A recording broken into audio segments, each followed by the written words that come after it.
Presque Isle State Park attracts 4 million visitors every year to enjoy its beautiful beaches. Every summer, area lakes and reservoirs become susceptible to algae blooms. These blooms can not only have an economic impact, but also an impact to your personal health and safety. So it's important to monitor for these blooms. We put together a harmful algal bloom task force years ago, knowing that algae blooms can have a negative impact on not just the public's perception of the water body, but also their health. And so with this protocol, we actually have ongoing monitoring throughout the park during that swimming season. So that's just to make sure that we can do our job and do the best job we can to keep the public safe. According to Nate, the late June through November timeframe is when algal blooms are most likely.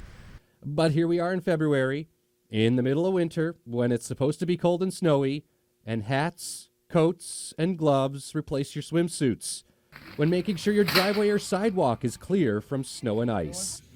Homeowners will typically use traditional chloride, also known as rock salt, to keep driveways and walkways ice-free.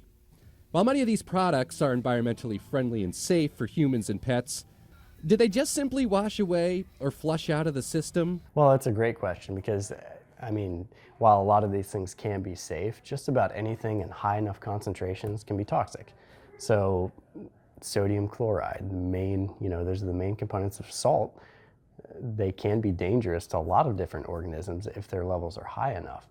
They are both, elements, or they're both chemicals that we find out in nature. Sodium's a part of most metabolic pathways. You've got chlorides that are a part of the environment as well. But when those levels get very high, they can be of concern. Nate goes on to say with rock salt, we often juggle between protecting the environment and also protecting public health. People need to be able to get to work. Kids need to get to school. So there are times where we just can't get around using it. We need to use it. But what can we do to limit the impact such items like rock salt have on the environment and local waterways? Like I said, use it sparingly. Use it only when necessary. There may be instances where you don't need to get rid of all the ice or snow on your driveway, and maybe things like salt or some stone grit or something like that could add that traction that you need without, all the salt that would be required to just eliminate it all. While it has not been that harsh of a winter here in Erie, what does that mean for the upcoming summer season and algae blooms? They don't really like cold conditions. So right now, are we starting off a little bit warmer? So we might hit that temperature threshold for them to be able to explode a number earlier, possibly.